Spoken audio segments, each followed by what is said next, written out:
Are you really good? Is the Texas Chainsaw Massacre Part 2 a bad sequel, or is it actually brilliant?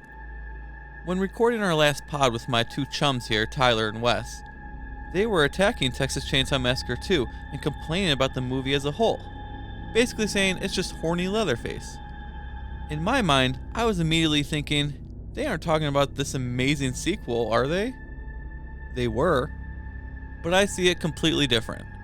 In 1974, the truly horrifying and original movie The Texas Chainsaw Massacre was released and terrified audiences. Directed by Tobe Hooper, this movie became iconic and gave us Leatherface, who we all know and love. We would have to wait another 12 years for Tobe Hooper to bring us a sequel. Texas Chainsaw Massacre 2. The buzz is back. And when audience saw the sequel, they were confused. What is this movie? It's not as scary as the original, and it's pretty goofy actually. Well, Tobe Hooper wasn't out to just rehash the same old story. He wanted to bring us a dark horror comedy, and to me, he succeeded. Boy, did he succeed. I know I may not be in the majority here, as critics didn't understand it or like it, and the movie only boxed about $8 million on a $4 to $5 million budget, which isn't great.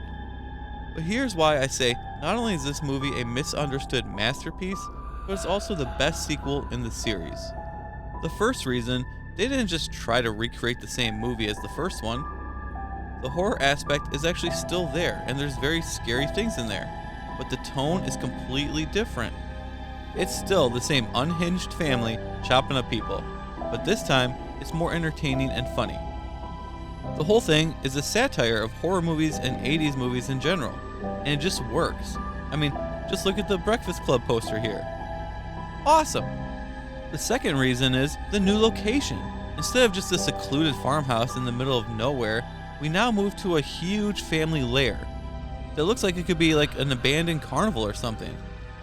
I mean, seriously, it's so intriguing to look at.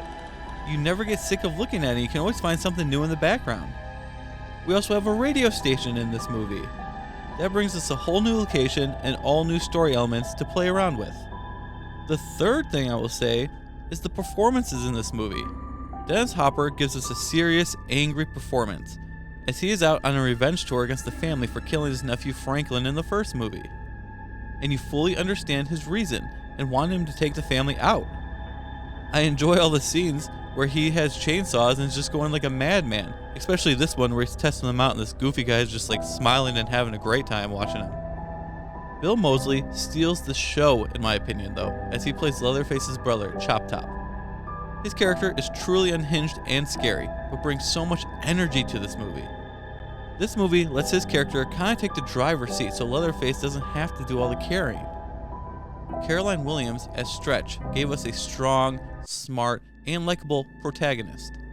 You root for her and believe she is capable of outsmarting the family. Of course, Jim Saito gave us another great performance as Drayton Sawyer. Funny and charismatic, I could watch this character all day long. And then we have Leatherface, or as my two cohorts say, horny Leatherface. Some complain that this really isn't the main bad guy in the film, but he doesn't have to be. This movie, just like the prior one, focuses on the family as a whole. They all share in the macabre and crazy stuff. It wasn't until later movies where Leatherface really became the sole antagonist of the films. And to me, horny Leatherface is actually very interesting and it makes sense. This is a person who clearly has mental issues and doesn't understand everything, so seeing this portrayal of an energetic, curious, vulnerable person kind of going through adolescence, to me was a great way to go. It's interesting. Plus, I honestly love the look of him in this movie. The original look is iconic and will always be the greatest, hands down. But this one looks good. His mask looks like decaying skin and just looks really slick and cool. And last, the makeup and special effects are great here. I mean, it's Tom Savini, so that's not even a question here. We expect greatness from him, and as always, he delivered. I also want to give a special shout out to this stunt fall here. Look at this, it's a crazy fall. And unlike today's world of CGI, someone had to really do it. Look, he could have missed that tube and literally been decapitated or something. Mad respect for this fall. So to me, this is the best sequel in the whole entire series. Not including the 2003 remake, of course, because that's a remake and not a sequel. And I have a blast watching this movie every single time. So if you've never been a fan of this movie, or it's been a while since you rewatched it, give it another chance and just understand it's supposed to be goofy and fun. It still has scary moments and has some great performances. And I hope you can have as much fun as I do when I watch it. Looking at you, Tyler and Wes. Anyway, keep the chainsaw going, and thanks for watching. But the saw is family.